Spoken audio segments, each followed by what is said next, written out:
Buenos días con todos. Vamos a empezar a leer la asistencia.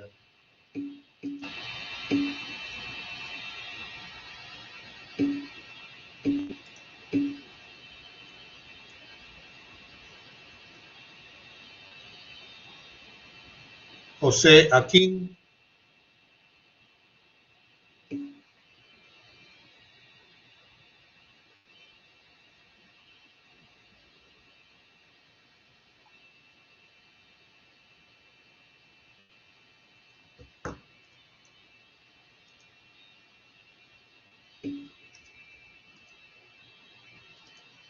Rafaela Avilés.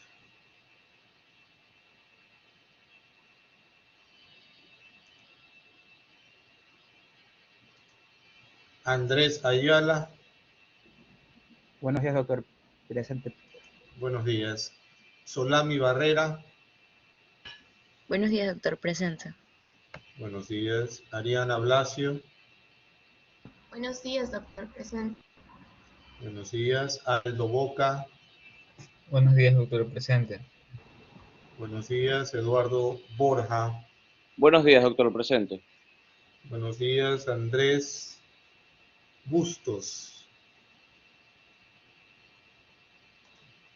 Angie Campi. Buenos días, doctor. Presente. Buenos días. Wilson Cedeño. Presente, doctor. Buenos días. Buenos días. Rubén Cuello. Buenos días, doctor. Presente. Buenos días. Gabriela Conde. Presente, doctor. Buenos días. Buenos días. Pierina Córdoba. Buenos días, doctor. Presente. Buenos días. Yaneli Díaz. Buenos días, doctor. Presente. Buenos días. Alison Flores.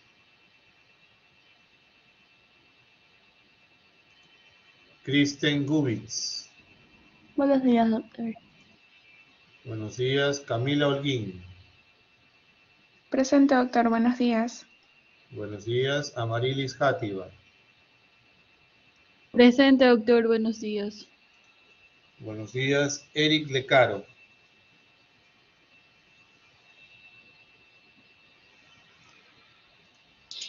Jordi Lema.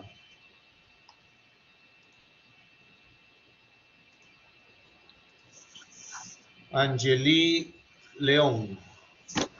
Buenos días, doctor. Presente. ¿Qué Buenos cosa? días. Carlos Lojano. Buenos días, doctor. Presente. Buenos días. Patricio Loor.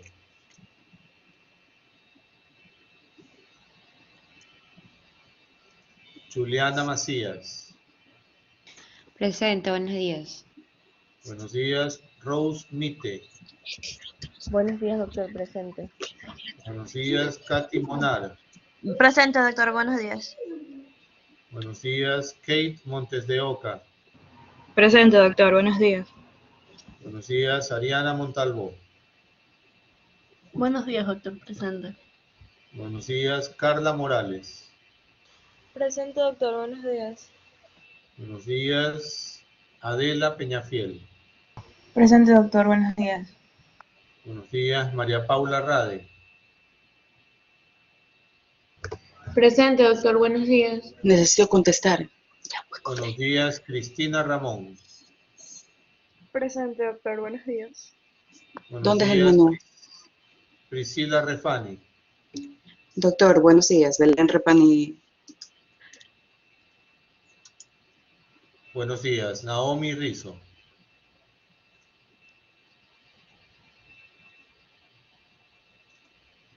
Ana Paula Rodríguez. María Ignacia Rumbea. Buenos días, doctor. Presente. Buenos días. Michelle Subiaga. Buenos días, doctor. Presente. Buenos días. Ariana Tarco. Doctor, buenos días. Presente. Buenos días.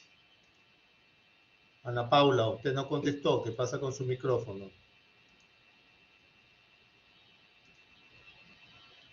Ariana Tarco, buenos días, me dijo, ¿no? Sí, buenos días. Soy Irina Cerco. Cielo Torres. Buenos días, doctor. Presente. Buenos días, María Beatriz Ulloa. Buenas tardes, doctor presente. Buenos días, perdón. Buenos días, Andrea Vaca.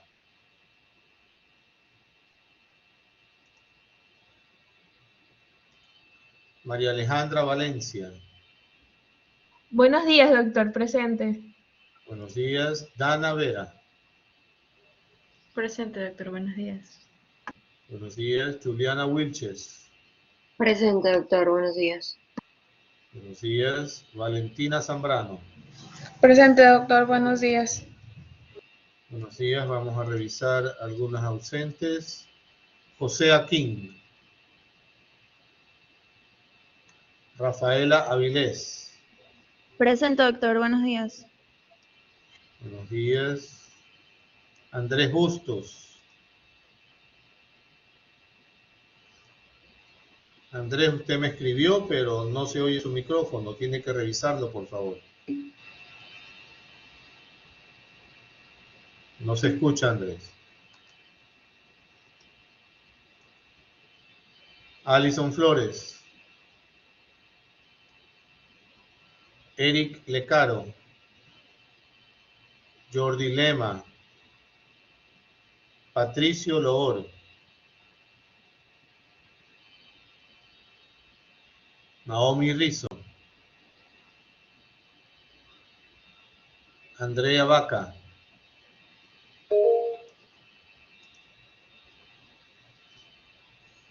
Andrea, ¿qué pasa con su micrófono?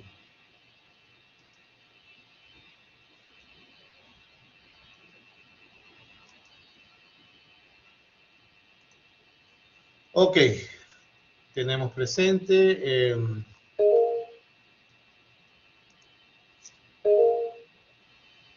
Andrés, ya le puse el presente, gracias.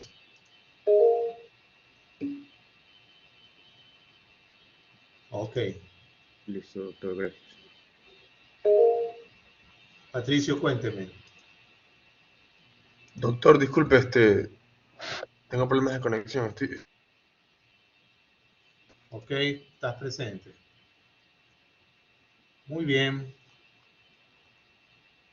Vamos a continuar con con las clases de la fisiopatología de los problemas respiratorios y voy a continuar compartiendo con ustedes lo que interrumpimos la clase anterior.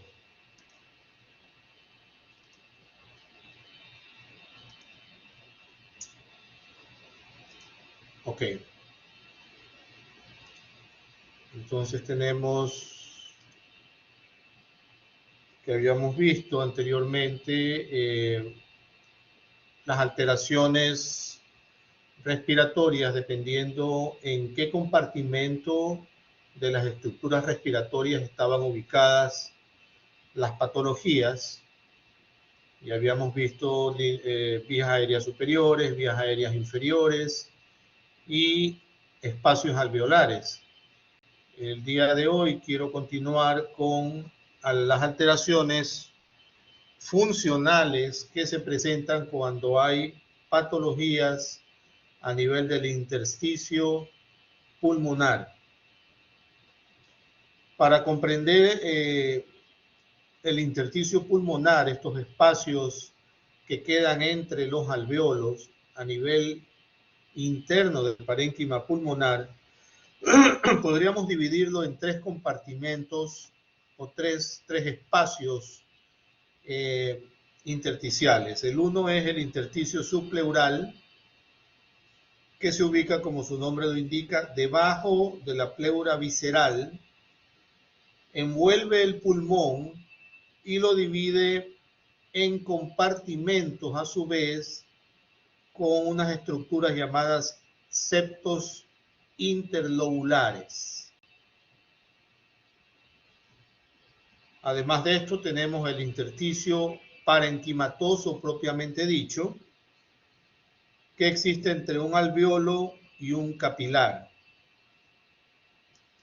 Luego tenemos también el espacio intersticial peribroncovascular o axial,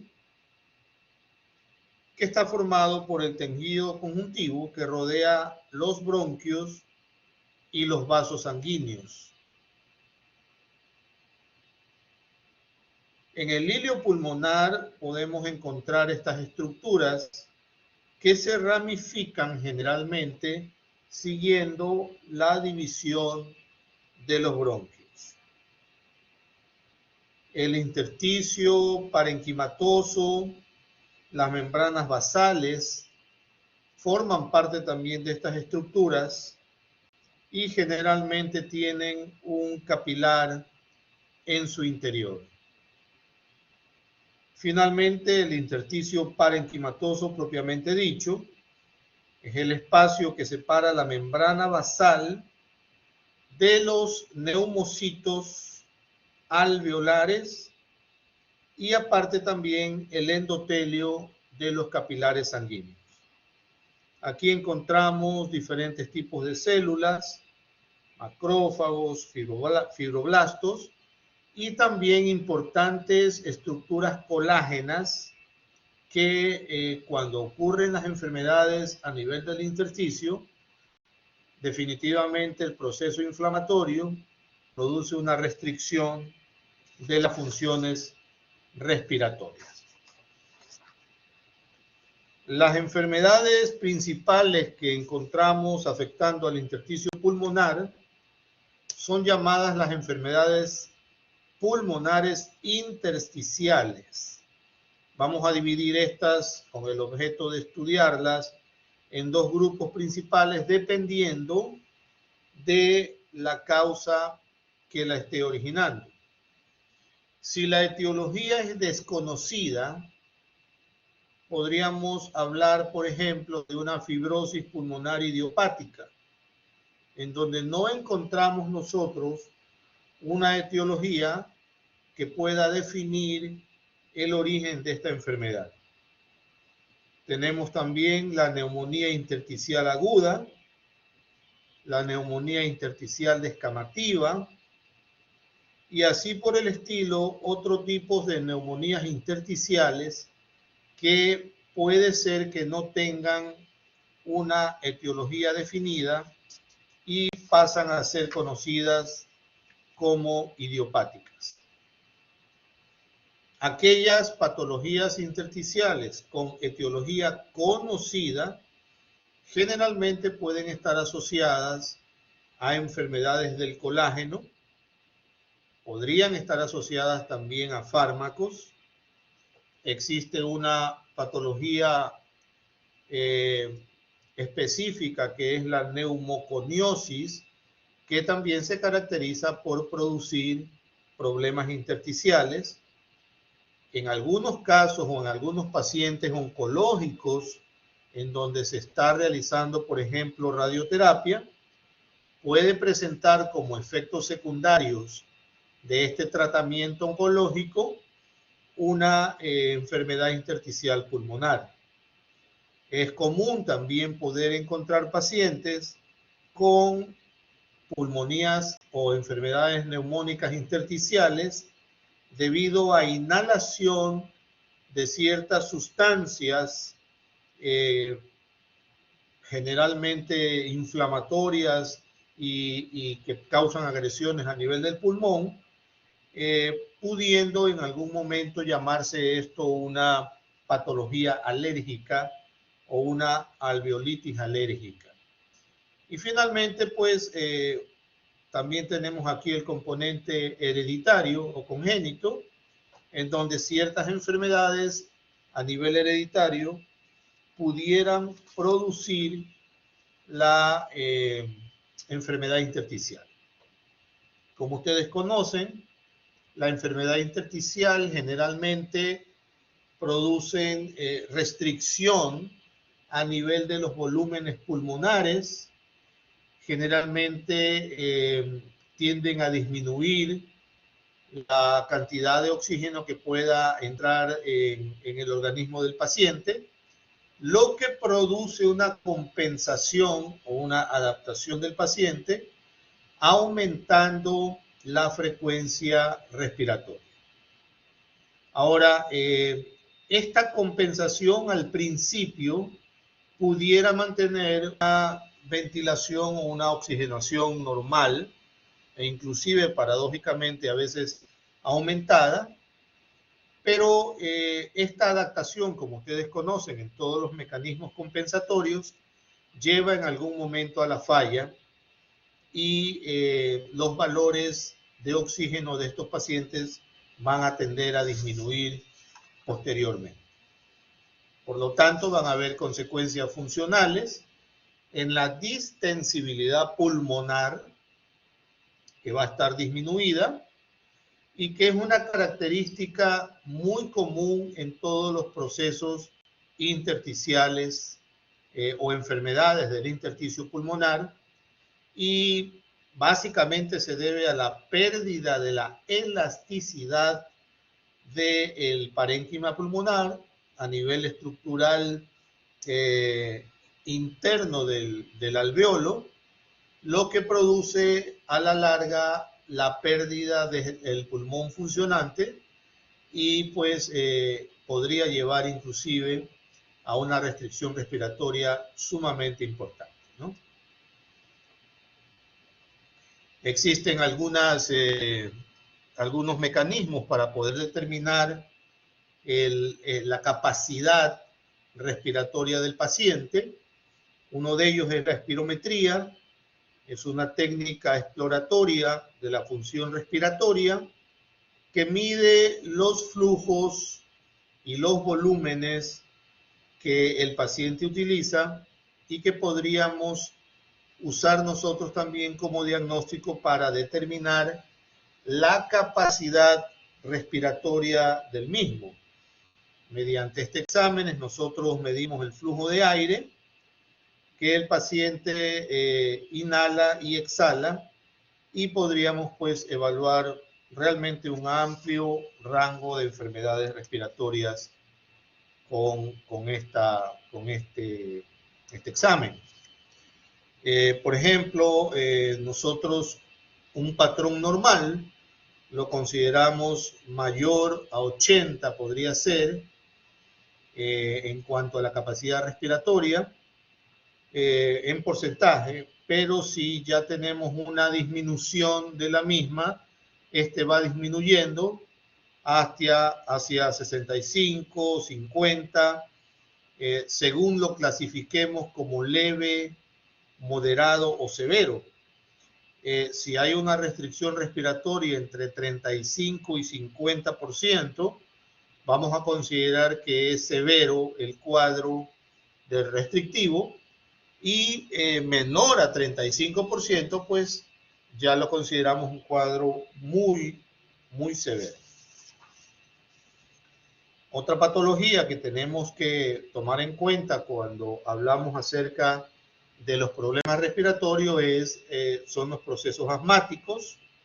Estamos hablando de un desorden inflamatorio crónico en donde la hiperreactividad de los tejidos y de las células y los elementos celulares juegan un rol sumamente importante.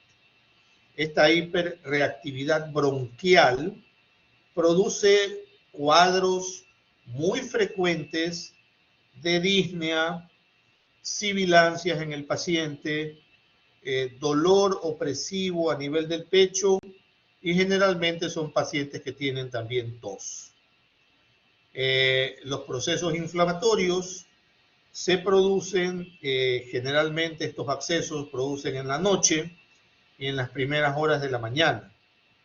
Ahora, todos estos procesos inflamatorios reactivos o hiperreactivos, por ejemplo, en el caso del asma, están asociados a esta palabra que ya la hemos visto en otras patologías, por ejemplo, en las patologías de insuficiencia aguda del miocardio, en la hipertensión arterial, que es el proceso inflamatorio. Entonces, este proceso inflamatorio, esta inflamación que se produce a nivel de los tejidos que están reaccionando exageradamente, en este caso del proceso asmático, es el resultado de una cascada de eventos que involucran diferentes elementos que actúan, como ustedes conocen y los vimos en las primeras clases, en todo este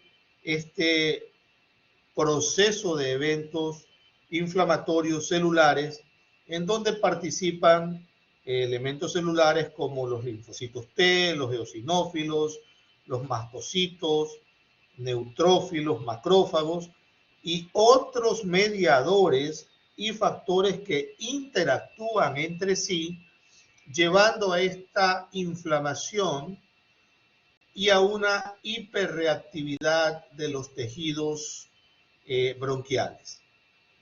Entonces, el proceso de obstrucción produce disnea, produce tos, produce sibilancias. El proceso de inflamación produce infiltrado de mucosa, engrosamiento de la membrana basal alveolar, una descamación epitelial, y la hiperreactividad produce broncoconstricción, que definitivamente es un estrechamiento exagerado de las vías aéreas en respuesta a una variedad de estímulos. Tendríamos que decir entonces que el episodio asmático generalmente responde o está respondiendo a una serie de estímulos externos o internos que pueden desencadenar el proceso asmático. Si hablamos entonces también de la obstrucción, vemos que la disnea es producida principalmente por una resistencia al flujo aéreo que generalmente viene como consecuencia de cambios inflamatorios a nivel de la propia vía aérea. Por ejemplo, contracción del músculo liso, edema a nivel de las estructuras respiratorias internas y un infiltrado, como ya habíamos dicho, inflamatorio de tipo celular que produce abundante moco y que va a producir esta obstrucción, las sibilancias y todo el cuadro asmático que ustedes conocen. Hay factores que están implicados en el desarrollo del asma. La atopia es uno de los principales, en donde el paciente hereditaria o genéticamente nace con una predisposición de intolerancia a ciertos estímulos externos o internos. Son generalmente pacientes de bajo peso al nacer. Si son expuestos a alergenos externos, al humo de tabaco o algún contaminante ambiental, generalmente produce un factor de riesgo que comienza a muy temprana edad para poder desarrollar estos procesos asmáticos.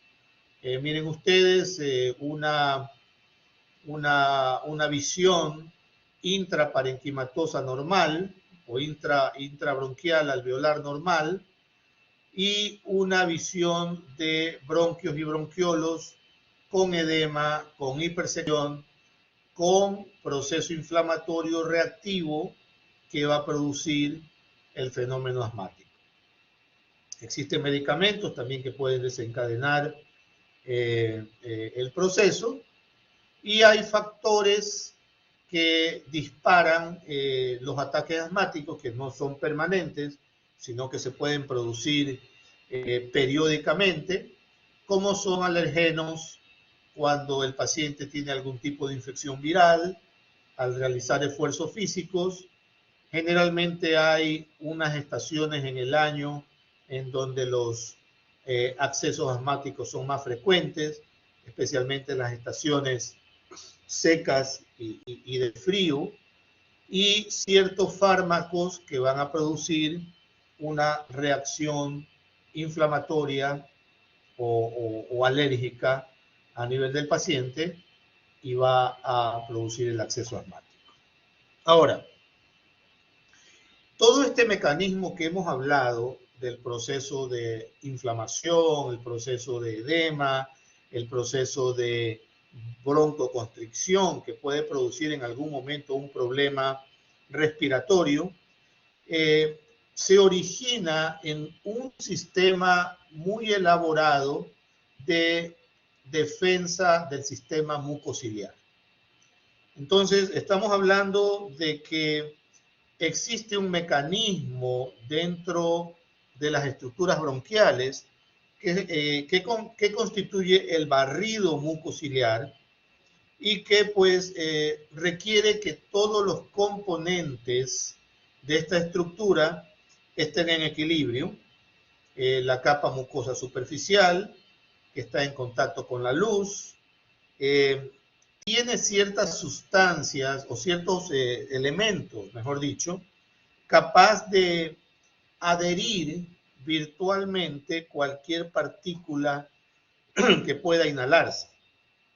Existe también otros elementos, como por ejemplo una capa de líquido periciliar, donde los cilios tienen ciertos movimientos y donde una sustancia mucosa generalmente actúa en la defensa de las estructuras respiratorias. Ahora, en el caso normal, miren ustedes que tenemos un epitelio con una capa mucosa muy fina, ¿sí?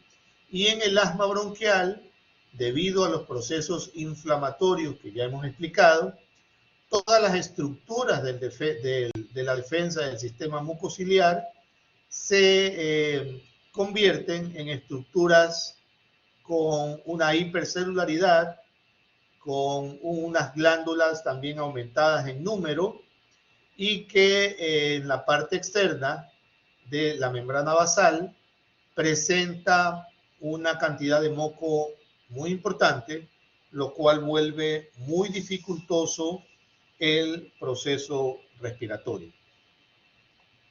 Veamos, por ejemplo, aquí, en donde la capa superior formada por esta alfombra de moco aumenta exageradamente con el proceso inflamatorio, y las células que están en la parte media y en la parte interna también entran en todo este proceso y aumentan su tamaño y aumentan su reactividad para la producción de moco, lo cual a su vez se convierte en un círculo vicioso y dificulta la entrada de aire por las vías respiratorias bronquiales e intraalveolares.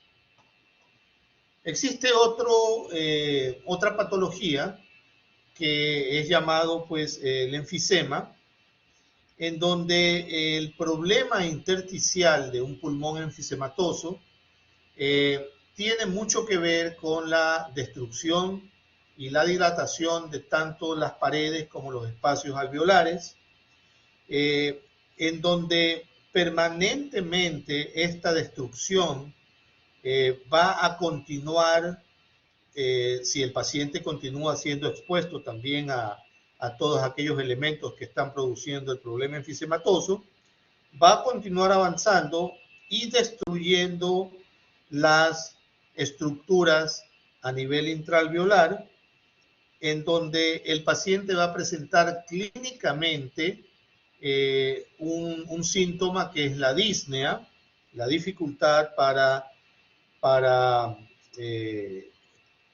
introducir el aire dentro del sistema pulmonar, y va a producir a la larga una enfermedad pulmonar obstructiva crónica, en donde el paciente va a tener una restricción muy importante tanto del flujo inspiratorio como del flujo expiratorio, y cuando se realizan las pruebas diagnósticas tanto de imágenes como en algún momento si se hace alguna biopsia, se va a determinar un patrón obstructivo, el flujo expiratorio va a estar bastante afectado. Entonces, ¿qué es lo que ocurre en este caso? Que la distensión pulmonar puede estar presente, pero la elasticidad perdida del pulmón no permite que los alvéolos a nivel intrínseco puedan ser vaciados, es decir, el vaciamiento de aire del pulmón está seriamente afectado. Entonces, la restricción que existe en el enfisema es básicamente debido a la pérdida de la elasticidad del pulmón. Entonces, la enfermedad pulmonar obstructiva crónica, que puede formar parte de una patología enfisematosa o de otro tipo de patologías, se considera un proceso patológico crónico, evidentemente, que se caracteriza por una disminución del flujo de oxígeno en las vías aéreas, lo cual produce consecuencias a nivel sistémico de mucha importancia, produce también una respuesta inflamatoria del paciente anormal. Está generado este problema generalmente por partículas o gases externos que son nocivos para el paciente. Uno de ellos, por ejemplo, es el tabaquismo, que es una de las causas más frecuentes de un enfisema o de una enfermedad pulmonar obstructiva crónica, y que a la larga van a producir, como ya he dicho, la obstrucción al flujo del aire. ¿Cómo hacemos el diagnóstico de la EPOC? Bueno, generalmente podemos hacer un estudio de espirometría en donde vamos a ver que la relación que existe entre el volumen expiratorio forzado y la capacidad vital es patognomónica de los problemas de enfermedad pulmonar obstructiva crónica. Como vemos, existen factores. Uno de ellos, uno de los más importantes, es el tabaco, con las sustancias químicas que tiene en su interior, tanto la nicotina como ciertas sustancias químicas reactivas, que pueden producir radicales libres dentro del sistema de respuesta inmune del paciente, y va a producir lesión a nivel histológico en el alveolo, produciendo pues un enfisema o una enfermedad pulmonar obstructiva crónica.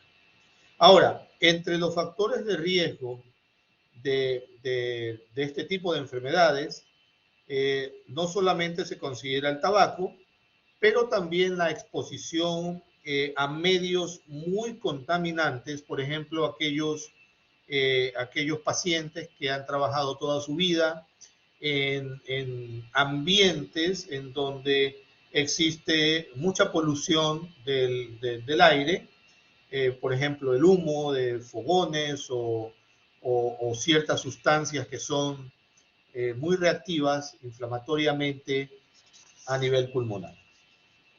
Entonces, si estamos hablando de un enfisema, vemos que la lesión principal que se produce en el bronquiolo respiratorio, en el parénquima pulmonar y en el conducto alveolar, vemos que puede afectar inclusive las estructuras internas y muy pequeñas y microscópicas del alveolo, como es el sistema centroacinar y el sistema panacinar. Esta destrucción produce las restricciones respiratorias que ya hemos hablado. Entonces, las características de la fisiopatología del enfisema es definitivamente la destrucción del bronquiolo y alveolo a nivel íntimo del parénquima pulmonar. Bien, yo quisiera ver un video que nos va a explicar de una manera muy didáctica algunas características del proceso fisiopatológico respiratorio. Si es que este video demora mucho, estaremos adelantándolo, pero creo que sí vamos a estar con tiempo suficiente para poder determinar los temas del próximo grupo que tiene que exponer, que creo yo que es el grupo número 5. Antes de ver el video, no sé si existe algún tipo de pregunta, por favor, por parte de ustedes.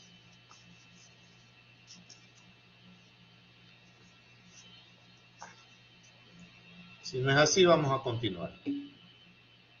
Hable, por favor, que no puedo ver su chat. Si existe Bueno, alguna doctor, pregunta. todo claro. Muchas gracias. Vamos a continuar.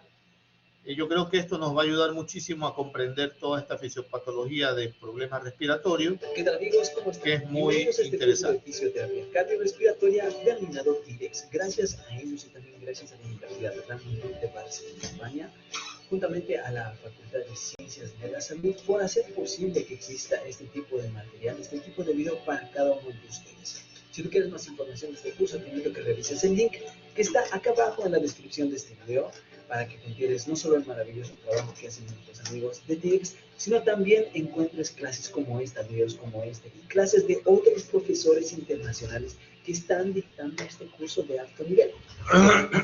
En este video nosotros vamos a estudiar la fisiopatología respiratoria. Te voy a mostrar todas las enfermedades respiratorias, pero vamos a hacer énfasis sobre todo en aquellos mecanismos fisiopatológicos que explican el origen de una enfermedad pulmonar, para que más adelante no memorices las enfermedades, sino entiendas el porqué de la enfermedad y así puedas deducir las manifestaciones clínicas y también laboratoriales. Ok, comenzamos de lo más básico de fisiología. Todo el tiempo nuestros tejidos están consumiendo oxígeno y están eliminando dióxido de carbono. Por lo tanto, yo requiero una circulación que me asegure la llegada de oxígeno a los tejidos y que me asegure la eliminación del dióxido de carbono. Bien, esta función como tal, sumado a los glóbulos rojos, se va a conocer como transporte de gases. Y sí, amigos, hay enfermedades que pueden afectar el transporte de gases y vamos a ver más adelante cuáles. Bien, ahora yo requiero una circulación especial que vaya al pulmón porque ahí voy a tener alvéolos, ¿sí? Esta circulación menor se va a juntar con ellos y por lo tanto va a permitir que haya difusión de gases, va a permitir la salida de dióxido de carbono y la entrada de oxígeno. Ok, entonces esta función importante de la circulación pulmonar también puede afectarse por algunas enfermedades y más adelante las vamos a estudiar. Ok, también necesito ahora que este alvéolo esté ventilado todo el tiempo y esta función de ventilación pulmonar y todo lo que requiere para que exista puede ser afectado por enfermedades. Lo mismo que va a pasar con esta función de difusión de gases, donde va a haber enfermedades que puedan dañar esta función. Lo mismo, necesito una vía aérea expedita para que los gases ingresen y salgan y también va a haber enfermedades, así es amigos, que puedan dañar la vía aérea. Lo mismo y finalmente para entender el control de la respiración, esta función importantísima puede ser afectada por enfermedades. Ok, entonces, para yo entender y estudiar cómo funciona este pulmón, este sistema respiratorio, requiero pruebas de función pulmonar. Una de las pruebas que me va a dar sobre todo información del flujo y del volumen es la espirometría. La espirometría la voy a tener de dos maneras, aquella que es dinámica y aquella que es estática. En este caso te muestro la imagen de la estática, donde solamente voy a estudiar, por ejemplo, volumen corriente, volumen residual, capacidad vital, capacidad pulmonar total. ¿Sí? Solamente es estático. Y más adelante te muestro el dinámico. Bien, otra prueba que no puede faltar cuando yo estudie un paciente con patología pulmonar es la gasometría. Porque por ejemplo, me va a dar el pH, me va a dar la presión parcial de oxígeno en sangre, el bicarbonato y la presión parcial de dióxido de carbono también en sangre. O sea que es muy útil porque me está mostrando todo el proceso de respiración, ¿sí? Cómo está. Otra prueba importantísima es la oximetría, que sumada a la gasometría nos va a mejorar el diagnóstico. Porque acá en la oximetría yo voy a poder valorar la saturación de la hemoglobina, si es del 50 al 90%, etc. Bien, si te das cuenta, estoy estudiando todavía la presión parcial de oxígeno, ¿no? O sea, el oxígeno en la sangre. Finalmente tengo la prueba de LCO que me va a permitir valorar si es que hay alguna alteración de la difusión ahí en la membrana alveolo-capilar y por lo tanto poder estudiarla con el monóxido de carbono. Ok, ahora quiero que tengan esto en la cabeza. Todas las enfermedades, o sea, cualquier parte que falle arriba, ¿sí? Va a producirnos un cuadro denominado insuficiencia respiratoria. ¿Ok? Es como que todos los caminos llegan a Roma, así es. Cualquier parte que falle de la fisiología respiratoria va a producirnos insuficiencia respiratoria. Bien, ahora yo debo saber cómo se clasifica esta y para eso vamos a utilizar la gasometría. De la gasometría vamos a agarrar sobre todo la presión parcial de oxígeno. Y acá, si esta está baja, seguramente va a tener su nombre. Nosotros la vamos a llamar insuficiencia respiratoria tipo 1 o hipoxémica. ¿Estamos de acuerdo? Bien. Cuando, además de que ha bajado el oxígeno en sangre, por eso es lo que quiere decir hipoxémica, se aumentan los niveles de dióxido de carbono, este tipo de insuficiencia se va a llamar insuficiencia respiratoria tipo 2, hipoxémica y también hipercámica. Si te das cuenta, es mucho peor que solamente la hipoxémica. Bien, entonces, ¿cómo yo hago el estudio de este paciente? Me pregunto, ¿cómo está la presión parcial de oxígeno? Y después me pregunto, ¿cómo está la presión parcial de dióxido de carbono? Si yo voy a estudiar, por ejemplo, en este caso, los tipos de insuficiencia respiratoria tipo 1, hipoxémicas. En este caso, ¿cómo estará la presión parcial de dióxido de carbono? Obviamente estará normal o disminuido. Por eso se caracteriza este tipo de insuficiencia. Bien, entonces, cuando yo me pregunte cómo está el dióxido de carbono, este me va a dar un resultado. Bien, ahora yo debo hacerme la siguiente pregunta. ¿Cómo está el gradiente alveolo-arterial o la diferencia alveolo-arterial de oxígeno? Porque esta me va a afinar el diagnóstico. Y tú dirás, David, entonces, ¿qué es la diferencia alveolo-arterial de oxígeno? Es muy sencilla la respuesta, ¿sí? En realidad, fíjate que es una formulita que te dice que debes restar la presión parcial de oxígeno alveolar con la presión parcial de oxígeno en sangre. Entonces, fíjate, tengo acá el alveolo lleno de oxígeno y la sangre que sale de la aorta, porque yo tomo la gasometría arterial, con una presión parcial de 97 milímetros de mercurio, obtenido por la gasometría. Ok, entonces tú dirás, ¿cómo yo obtengo la presión parcial alveolar de oxígeno? ¿Sí? Porque fíjense, el valor es 105 y 109, lo que debo hacer es simplemente restar. Pero ¿cómo yo lo consigo? Porque este es un shunt fisiológico. Y aquí hay una fórmula, ¿sí? Que se suele preguntar. La fórmula nos dice la presión parcial alveolar de oxígeno va a ser igual a la fracción inspiratoria de oxígeno ambiental, 0,21 por lo general, la presión atmosférica de oxígeno menos la presión de agua a 37 grados, menos, esto es muy importante, ¿sí? La presión de dióxido de carbono, la que también obtenemos en la gasometría, entre 0,8. Ok, esta fórmula es muy fácil de aplicar, solo necesitas la gasometría arterial y acá te va a dar un resultado, por ejemplo, 105 a 109 milímetros de mercurio. Ok, entonces lo único que debo hacer es restar 105 menos 97, ¿cuánto? Será más o menos unos 8 milímetros de mercurio, que nos está diciendo que está dentro del shunt fisiológico, porque cuando yo digo que está aumentado, o sea que el oxígeno no está pasando a la sangre, cuando esté mayor a 15 milímetros de mercurio. Ok, entonces, ¿cómo está el gradiente alveolar arterial? Está normal. Por lo tanto, el tipo de insuficiencia respiratoria hipoxémica será justificada porque hay una disminución de la fracción inspiratoria de oxígeno. O sea, hay pacientes que están viviendo en la altura con una FiO2 más reducida. O pacientes donde están en un lugar concurrido, si donde hay mucha gente, obviamente todos están respirando el aire, por lo tanto, al respirar todos juntos, disminuyen la fracción inspiratoria de oxígeno. ¿Ok? En esos casos vamos a encontrar. Entonces ya sabemos que la insuficiencia respiratoria era por esa causa. Ahora bien, si vemos que el gradiente alveolar arterial está alto, nos vamos a hacer la siguiente pregunta. ¿Corrige con oxígeno, sí o no? Ok. Si no corrige con oxígeno, nos vamos a encontrar frente a este diagnóstico, que se llama shunt o cortocircuito. Y tú dirás, bueno, David, ¿qué es el shunt? El shunt no es nada más que la exageración, o perdón, el extremo de un trastorno ventilación-perfusión, porque hemos indicado que necesitamos perfusión y ventilación para que exista la función respiratoria. Bien, en el shunt lo que sucede es lo siguiente, no va a haber ventilación por lo siguiente, va a haber, por ejemplo, un fluido, llamémosle neumonía, llamémosle síndrome de distrés respiratorio, llamémosle edema, ¿sí?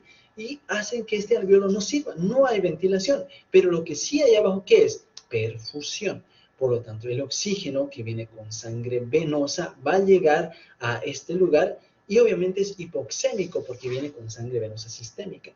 Bien, ¿qué pasa con el dióxido de carbono? ¿Qué dijimos? El dióxido de carbono acá está normal o reducido. El dióxido de carbono es muy difusible, así que va a agarrar cualquier alveolito que esté funcional y por lo tanto va a difundir y va a salir de acá. ¿Estamos de acuerdo? Bien. Entonces, ¿qué es el shunt? Es el cortocircuito. En este caso te muestro el pulmonar, pero también puede haber shunts cardíacos que no corrigen con oxígeno. Es la característica. Bien, ¿qué tipo de trastorno, ventilación, perfusión será este? Donde no hay ventilación, pero sí hay perfusión. Eso tiende al cero o también se llama trastorno, ventilación, perfusión bajo, porque está yendo al cero, no tiende al cero. Bien, si en cambio se corrige con oxígeno, ¿sí? Vamos a nosotros a encontrar que la causa de la hipoxemia de este paciente era una alteración, ventilación, perfusión o un trastorno de la difusión, ¿ok? Bien, entonces, los trastornos tipo alteración, ventilación, perfusión sí responden al oxígeno. ¿Cuáles son estos? Son solamente dos, ¿sí? Para que no te compliques la vida. Que por ejemplo yo tengo un alveolo ventilado, pero por alguna razón, una tromboembolia pulmonar, una fibrosis o una hipoperfusión pulmonar, no hay perfusión adecuada. Por lo tanto, acá sí habrá ventilación, sí habrá oxígeno que llegue, pero no hay sangre que pueda recoger este oxígeno. Y lo mismo pasa con el dióxido de carbono. El dióxido de carbono agarrará cualquier alveolito sano y escapará, por lo tanto no se modifica. Este trastorno se llama ventilación-perfusión, que tiende al infinito, porque no hay perfusión, ¿sí? Es un trastorno de ventilación-perfusión alto, ¿ok? Bien, el otro trastorno, ventilación-perfusión, ¿cuál es? Ya lo vimos en el shunt, ¿sí? Pero dijimos que el shunt es el extremo de este trastorno. Acá, ¿qué sucede? Por ejemplo, otro ejemplo, fíjate. Tenemos una obstrucción de la vía aérea. Por lo tanto, este alveolo no se va a ventilar. Por lo tanto, si no se ventila, el oxígeno no entra, ¿ok? ¿Qué va a pasar abajo en la perfusión? Si tiene perfusión, pero estará hipoxémico porque el oxígeno nunca entró. Y el dióxido de carbono, como siempre, agarra cualquier alveolito sano y escapa y difunde porque es 20 veces más difusible que el oxígeno. Por ejemplo, acá tenemos los ejemplos de asma, EPOC. Bien, ¿qué tipo de ventilación, perfusión tenemos acá? Tenemos aquel que va a cero. Sí hay ventilación, pero no hay perfusión, es baja. Muy similar al shunt, pero con la diferencia que estos sí responden al oxígeno. Bien, el otro trastorno que vamos a encontrar acá va a ser el trastorno de difusión. En este caso vamos a ver que sí el alveolo está ventilado, pero lo que no tenemos acá es un adecuado paso de los gases, ¿sí? ¿Por qué razón? Porque este lugar, ¿sí? La membrana alveolocapilar está engrosada. Por lo tanto, el oxígeno, como es menos difusible, tardará en pasar. En cambio, el dióxido de carbono, sí, es tan difusible que sale rápidamente del alveolo y por lo tanto puede estar normal, ¿sí? Por ejemplo, las enfermedades intersticiales hacen eso. Bien, en resumen, ¿qué nosotros debemos interpretar cuando tenemos un paciente con hipoxemia? Que el mecanismo que explica esta hipoxemia es alteración, ventilación, perfusión o trastornos de la difusión. Bien, solamente algo conceptual que lo van a ver más adelante cuando entren a detalle en insuficiencia respiratoria. Vamos a ver la diferencia entre hipoxemia, que es una baja de oxígeno en la sangre, versus hipoxia, que no es nada más una mala utilización del oxígeno por los tejidos. Bien, ahora fíjense, el tipo de insuficiencia respiratoria tipo 2 tiene una PCO2 elevada. ¿Ok? ¿Qué quiere decir? Que no se está pudiendo eliminar además el dióxido de carbono. ¿Cuándo sucede eso? Cuando hay hipoventilación. Y acá hacemos nuevamente énfasis en las ideas clave, ¿sí? Como dijimos hace un ratito del oxígeno, que es alteración, ventilación, perfusión y difusión. En este caso, cualquier cosa que me modifique la PCO2 me tiene que hacer pensar a mí en un problema de ventilación. Hay hipoventilación para que me aumente la PCO2 o hay hiperventilación para que me baje la PCO2, por ejemplo, ¿sí? Y eso se justifica con esta fórmula. Fíjate que la ventilación alveolar baja es indirectamente proporcional a la presión parcial de dióxido de carbono, que aumenta. Entonces, a menor ventilación pulmonar, mayor dióxido de carbono. Ok. Entonces, yo me debo hacer la siguiente pregunta. ¿Cómo está el gradiente alveolo arterial? Si este gradiente alveolo arterial de oxígeno está normal, entonces yo le voy a dar ya nombre a este diagnóstico. Será una hipoventilación aislada o una hipoventilación extrapulmonar, donde lo que no está fallando es el pulmón, está fallando otro lugar de este sistema de respiración, de este sistema de ventilación. ¿Sí? Por ejemplo, lo que voy a encontrar acá será lo siguiente. Si tú te acuerdas, tenemos nosotros las vías aéreas, tenemos el pulmón que tiene que llenarse todo el tiempo, y para que este se ventile yo requiero de el sistema óseo y el sistema muscular y del sistema nervioso, o sea, neuromuscular esquelético, donde voy a tener músculos intercostales y el poderoso diafragma. Por ejemplo, fíjate, si acá tenemos fármacos opioides o tenemos fármacos o enfermedades que dañen los nervios, lesiones nerviosas, fármacos, paro cardiorrespiratorio, voy a hacer que este nervio no funcione, por lo tanto no hay contracción. Hay hipoventilación, ¿ok? Bien, si por ejemplo va a dañarse el diafragma en Guillain-Barré, astenia gravis, fatiga muscular, obstrucciones muy pronunciadas de la vía aérea, entonces en ese caso también hay hipoventilación, pero es extrapulmonar. El otro mecanismo para justificar la hipoventilación, pero esta vez con un gradiente alveolar anterior alto, es que haya un mecanismo hipoxémico. ¿Y cuáles son los mecanismos hipoxémicos? Alteración BQ o trastorno de la difusión. Entonces, fíjate que se puede ir al otro algoritmo. Bien, en este ejemplo, fíjate, ¿qué es lo que sucede? Miren, tenemos el alveolo ventilado, tenemos una obstrucción, ¿sí? Acá tú dirás, pero ya vimos este ejemplo, ¿sí? Se obstruye el oxígeno, acá se mantiene igual en ambos lados, ¿sí? El dióxido de carbono puede salir, difundir y escapar, ¿sí? Y cuando existen alveolos sanos, pero cuando esto está de manera exacerbada, ¿sí? La obstrucción en la vía aérea, como en el asma, en el POC, en las crisis sobre todo, va a haber tanto agravamiento aéreo que no va a darle chance al dióxido de carbono de salir y puede dañarse, por ejemplo, en el EPOC, en más enfisema, llenar demasiado esto, formar cebullas que el paciente no pueda ventilar. Por lo tanto, aparte de la hipoventilación que va a existir, va a haber un trastorno ventilación-perfusión que tiende a cero y después va a tender al infinito, como lo vamos a ver. Ok, bueno, ahora ya hemos visto estos mecanismos y vamos a entender estos mecanismos, vamos a aplicar estos mecanismos en enfermedades ya. ¿Estamos de acuerdo? Bien. Por ejemplo, las enfermedades obstructivas. Fíjense que nosotros tenemos las vías de conducción respiratoria, tráquea, bronquio primario, bronquio secundario, bronquiolos terciarios, etc. Todo esto fisiológicamente nosotros lo dividimos en zonas de conducción que van a llegar hasta el bronquiolo número 16, que es el bronquiolo terminal, y de estos van a pasar a la zona de zona respiratoria.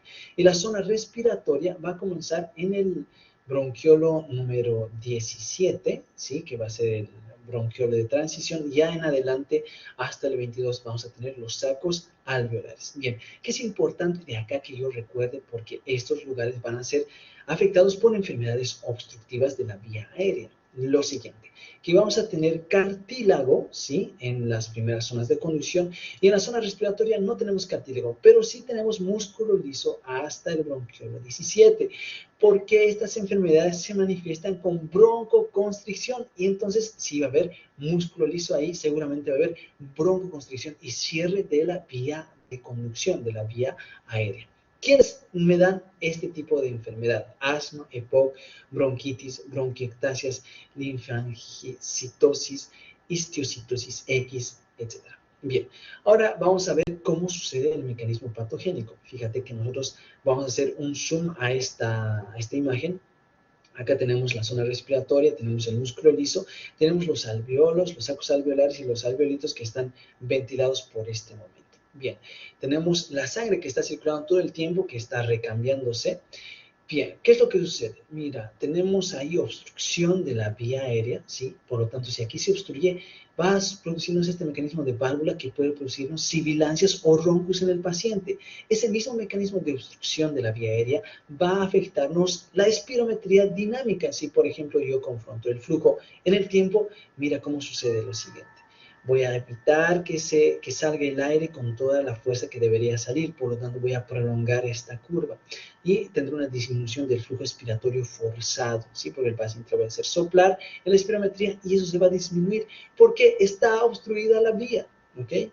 Bien, eso se justifica por esta siguiente ley, ¿no? El flujo es igual a la presión sobre la resistencia. La otra curva, fíjate, tenemos ventilación sobre tiempo. Le voy a pedir al paciente que sople y voy a ver cuánto puede eliminar en un determinado tiempo. Lo normal que está ahí en azul será eso, tener una eliminación de casi el 80% del aire en el primer segundo hasta llegar a la capacidad vital, ¿sí? Y a la capacidad vital forzada. Pero en las enfermedades obstructivas eso no sucede. Fíjense que apenas puedo eliminar menos del 70%, ¿sí? del flujo respiratorio en el primer minuto. Entonces, es importante por eso la espirometría. Ahora, será fácil de deducir los parámetros estáticos cómo estarán de la espirometría. Ya vimos que el flujo está alterado. fíjate que el volumen residual está aumentado. Claro, estoy atrapando el aire. Si yo atrapo el aire, obviamente voy a aumentar el volumen residual, la capacidad pulmonar total y el índice de TIF-no, que lo van a ver a detalle cuando vean esta enfermedad, estará disminuido en 0 menor a 0,7. Ok, ahora nos toca entender, por lo tanto, cómo se producen los mecanismos que van a justificar las gasometrías, las hipoxemias en este tipo de pacientes, porque los pacientes con EPO o con asma generalmente hacen hipoxemias. Tengo, por lo tanto, fíjate acá, oxígeno y dióxido de carbono. Tengo una obstrucción total ya de un segmento de la vía aérea. El oxígeno no puede ingresar a este lugar que ya está cerrado, por lo tanto, no hay ventilación, ¿sí? Y si no hay ventilación, ¿qué es lo que hemos indicado? Es que va a haber este mecanismo de alteración de la ventilación y de la perfusión que tiende a 0 o baja, ¿no? Entonces tengo hipoxemia. Esta hipoxemia, si solo fallan un grupo de alvéolos, va a ser compensado por otros, ¿sí? Hasta que en un momento fallen más, ¿sí? Si fallan muchos más alvéolos, la hipoxemia va a ser muy evidente. Si hay hipoxemia evidente, esto va a desencadenar con lo que el paciente va a venir a nosotros a nuestra consulta, la taquipnea, respirando mal, con sibilancias, además del dolor de pecho propio de estas enfermedades. Bien, entonces, la taquipnea, la frecuencia respiratoria elevada, va a hacer que el dióxido de carbono se elimine más rápido, porque estoy ventilando más rápido. Dijimos, todo lo que tenga que ver con ventilación es dióxido de carbono para nosotros. Entonces, se elimina más rápido y yo lo que voy a encontrar en la gasometría, ¿qué va a hacer? En los pacientes que están hiperventilando, tendré un pH que está normal o bajo, una presión parcial de oxígeno bajo y la PCO2 que está baja. Entonces, pacientes, ¿qué tipo de insuficiencia respiratoria tienen al inicio? Tienen una insuficiencia respiratoria tipo 1. Ok. Bien, el problema es cuando esto se exacerba y tengo, además de obstrucción de los alvéolos que estaban sanos, obstrucción casi de todos los alvéolos. Por lo tanto, el oxígeno definitivamente no entra, la hipoxemia se hace mayor, pero ¿quién ya no puede salir? Porque todos los alvéolos están tomados, el dióxido de carbono.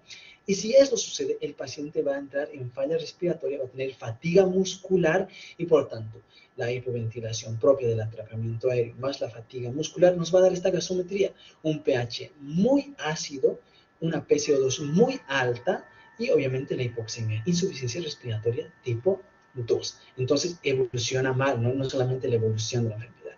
¿Qué tipo de trastorno tendré a la larga, por ejemplo, en la destrucción de estos alvéolos de la pared? Tipo ventilación, perfusión alto, porque he dañado con el enfisema, por ejemplo, del EPOC, que no existe esa barrera alvéolo capilar. Bien, vamos a la otra función que puede alterarse, que es la difusión de gases. Acá nosotros vamos a recurrir a la fórmula, a esta fórmula que estudiaba Fick, dentro de los trastornos de la difusión. ¿Qué es lo que nosotros vamos a observar? Fíjate, la ley de Fick, ¿qué nos decía? Una sustancia que puede difundirse por el alvéolo y que puede llegar a la sangre dependerá del área, de la temperatura, del gradiente de presión de un lado al otro lado y del coeficiente de difusión.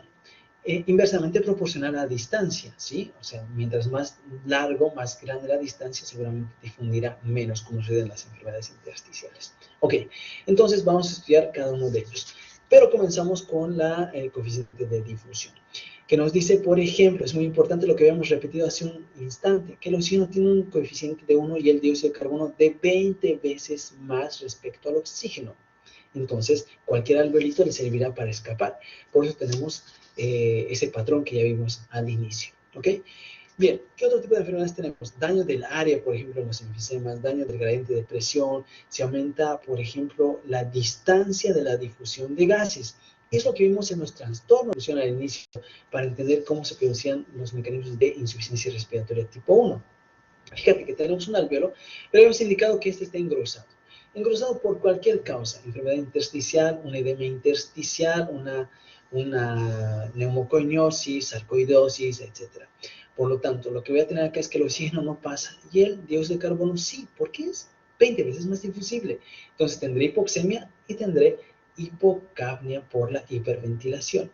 Si, por ejemplo, hablamos nosotros, ¿sí?, del gradiente alveolar arterial, ¿cómo estará en este paciente? Alto, porque hay oxígeno que está en el alveolo que no pasa a la sangre, por lo tanto, esta brecha se expande, se hace más grande. Lo cual puede empeorarse, por ejemplo, en los edemas, ya causando shunt. Y estos shunts dijimos que nada más son el extremo de la ventilación perfusión baja o que tiende a cero. ¿No es verdad? Porque no hay ventilación, pero sí hay perfusión. Ok, ahora bien, ¿qué dijimos al inicio del video? Necesitamos entender la ventilación y la perfusión. Y vamos a hacer un repaso rápido de las zonas de West donde se producen estos cambios. Bien, nosotros vamos a tener acá lo siguiente. Fíjate que vamos a tener una primera zona donde la presión pulmonar me llegue adecuadamente al ápice. Y eso no sucede, ¿sí? Al ápice pulmonar, por lo general, no llega muy buena perfusión. ¿Y qué predomina ahí por efecto de los gases? Pues la presión del alveolo. Y en la zona 2, que es la zona más importante con la zona 3, vamos a encontrar que la presión de la arteria pulmonar va a llegar adecuadamente, pero sobre todo en sístole. Y vamos a aprovechar el primer tercio para llenar de oxígeno la sangre. Entonces acá tendré una diferencia entre la presión arterial y la presión alveolar y la presión venosa. En la zona 3 sucede lo más importante para la difusión de gases. Acá en el primer tercio vamos a utilizar para cambiar todos los gases y los otros dos tercios los vamos a dejar como de reserva, ¿sí? Acá sí hay presión alveolar, sí hay presión arterial, sí hay presión venosa, pero todas están igualadas. Por lo tanto, todo el tiempo hay difusión de gases. Ok, cosas importantes que no debemos olvidar. La zona 1 no existe, es una zona patológica. Si tú te acuerdas que dijimos de la zona 1 donde hay ventilación, pero no hay perfusión, este tiene un trastorno BQ que tiende a ir al infinito. ¿Cómo está el orden? Presión alveolar mayor que la presión arterial y la presión venosa. En la zona 2 la presión arterial está mayor que la presión alveolar y la presión venosa. Y en la zona 3 la presión alveolar es mayor que la presión venosa y la presión arterial es mayor que la presión venosa y la presión alveolar. Entonces, en la zona 1 tenemos ese trastorno BQ que tiende al infinito, ¿sí? En la zona 2 y 3 tenemos la relación ventilación-perfusión normal de 0,8, ¿sí? Y abajo encontraremos si es que alguna vez se colapsa el alveolo, siempre y cuando sea patológico, vamos a encontrar ventilaciones, perfusiones alteradas patológicas que tienden a cero. Entonces, fíjate cómo se aplican las zonas de West a las enfermedades respiratorias, ¿no? Bien. En el transporte de gases no le vamos a dar tanto énfasis a esto porque lo van a ver más adelante, ¿sí? Pero hay una fórmula que nos resume todo lo que yo requiero para que el oxígeno llegue a los tejidos. La DO2, la distribución de oxígeno en la sangre. Fíjate que el gasto cardíaco es importante, la hemoglobina es importante, la saturación de esta hemoglobina es importante. Además que la presión parcial de oxígeno que nosotros medimos en la sangre, ¿sí? Con este factor de solubilidad, es importante porque estos me van a dar a mí la distribución de oxígeno. Si te das cuenta, estoy tomando todos los parámetros que pueden afectarse con alguna enfermedad y nos van a dar algún tipo de insuficiencia respiratoria. Ok, bueno, ahora vamos a las enfermedades que pueden afectar el control de la respiración. Para nosotros tenemos que recordar cómo está regulada la respiración. Tenemos el centro respiratorio dorsal vulvar, ¿sí? Unido muy cerca al área quimiosensible. ¿Qué sucede en el área quimiosensible? Ahí nosotros vamos a tener los receptores centrales de la respiración. ¿Qué reconocen estos receptores centrales? Pregunta muy frecuente, ¿sí? Reconocen el pH. ¿Y cómo llega acá el pH? Se modifica porque llega mucho dióxido de carbono. Si llega mucho dióxido de carbono, esto se convierte por la anhidrasa de carbono en hidrogeniones y el pH baja. Por lo tanto, los receptores centrales reconocen el dióxido de carbono. Si el pH baja, manda, por lo tanto, la señal del centro vulvar por los nervios, el nervio frénico, y va a llegar a los intercostales externos y al diafragma y le van a decir que ventile, porque estoy reteniendo mucho dióxido de carbono, muchos hidrogeniones y está muy ácido. Por lo tanto, se va a desencadenar la ventilación. Bien. Otro estímulo importante es el oxígeno, pero el oxígeno va a ser sobre todo importante en los receptores periféricos. ¿Y dónde están estos? En el callado de la aorta y en el glomo carótido. Y aquí voy a tener dos nervios que me aseguren la llegada, que me informen al centro respiratorio que el oxígeno está en adecuados niveles, el vago y el glosofaríngeo. Bien, luego voy a tener otros centros que lo vamos a estudiar a detalle más adelante, ¿sí? Que me van a mejorar la ventilación. ¿Ok?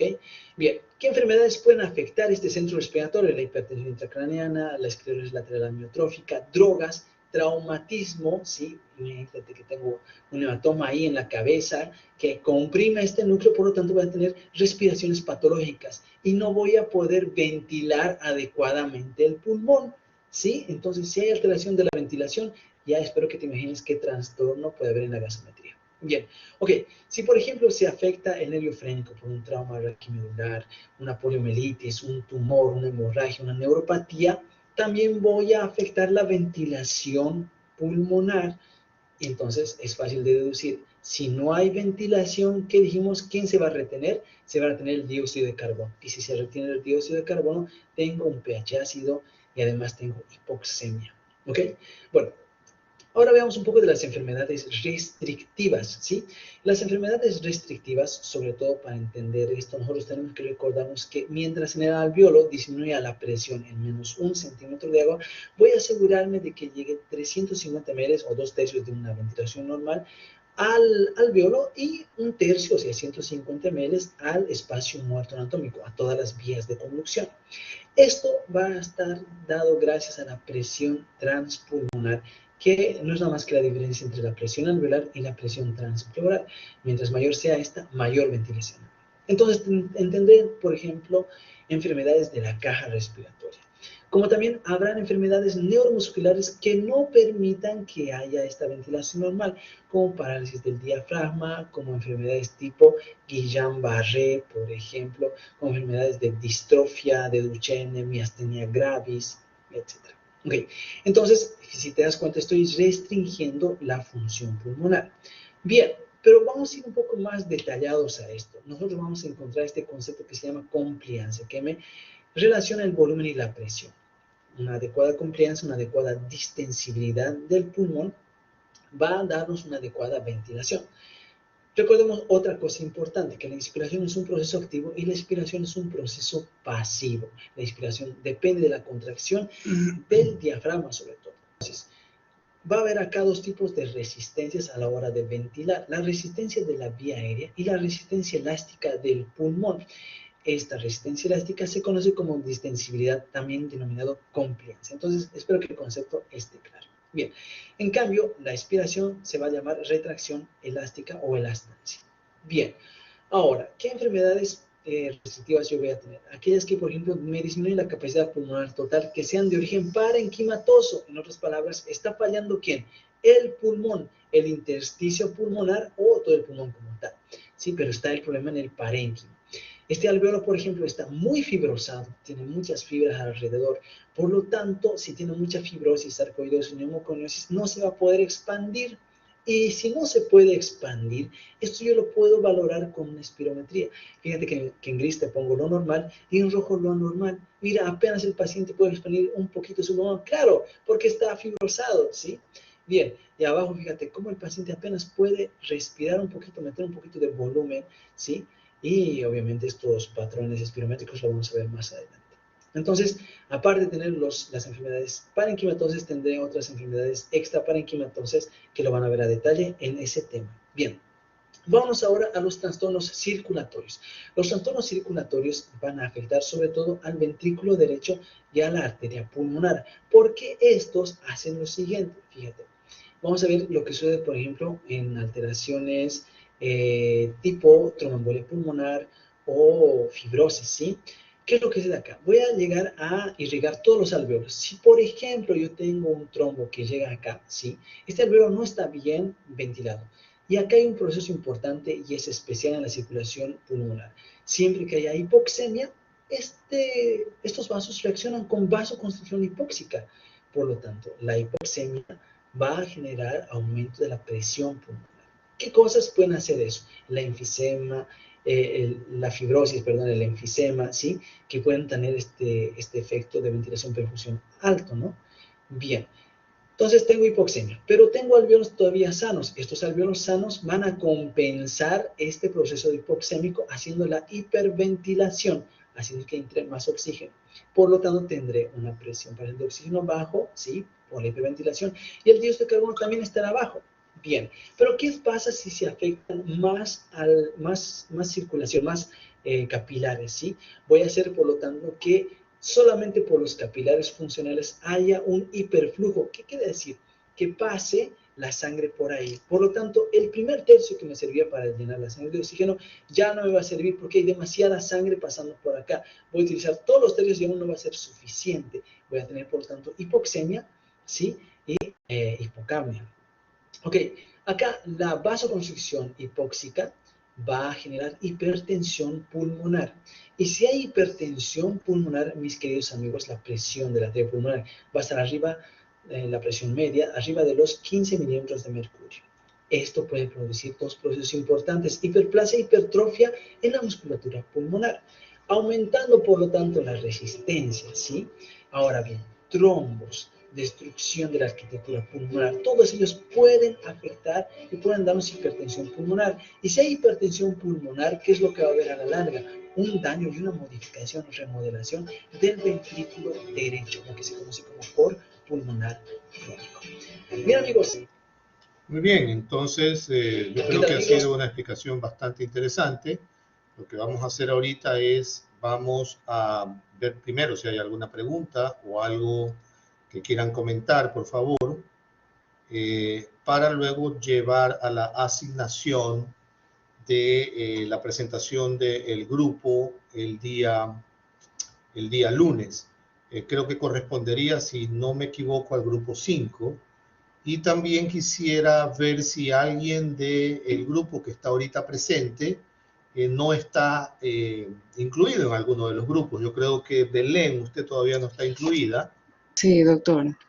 Entonces le ruego que me envíe un correo, por favor, a mi mail, rfarfan@ues.edu.es, para pedirme, por favor, que la incluya, y la incluiré en algún grupo y le comunicaré qué grupo es, ¿sí?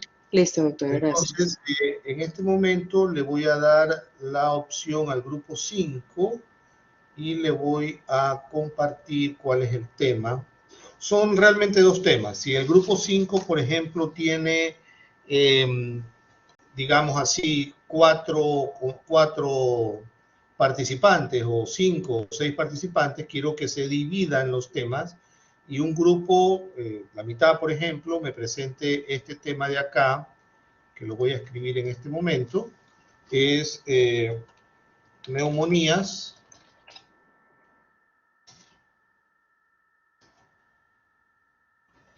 posición actual de diagnóstico y tratamiento. Y el grupo 2, por dicho, el mismo grupo, pero otra parte del grupo me presenta el tema fisiopatología del COVID, daños y restricciones pulmonares y respiratorias. No quiero que avancemos hacia las otras patologías que el COVID produce en otros órganos por ahora. Solamente nos vamos a centrar en lo que es daños y restricciones pulmonares y respiratorios. Entonces, dentro del grupo 5, una parte me presenta neumonías, posición actual de diagnóstico y tratamiento. Y evidentemente, pues antes de hablar de diagnóstico y tratamiento, hablamos de la fisiopatología de las neumonías. Y la otra parte del grupo me presenta la fisiopatología del COVID en referencia a daños y restricciones pulmonares y respiratorias.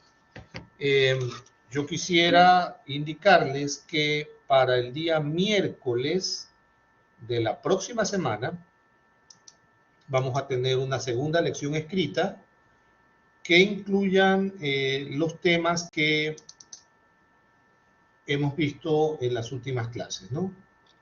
Entonces ya les indicaré qué temas son estos, pero de una vez les quiero ir adelantando que para el próximo día miércoles tendremos una lección escrita muy parecida a la que tuvimos anteriormente, una lección con respuestas múltiples, y que va pues a ser realizada en los primeros 30 minutos de clase, ¿no? Entonces, no sé si hay alguna pregunta, algo que quieran compartir conmigo. Le damos la bienvenida a Belén. Espero que te puedas tener toda la ayuda, Belén, para que te den todo lo necesario tus compañeros. Si necesitas algo, escríbeme y con mucho gusto, ¿sí? Gracias, doctor. Ok, que tenga un excelente día. Nos veremos Dios mediante el día lunes. Cuídense.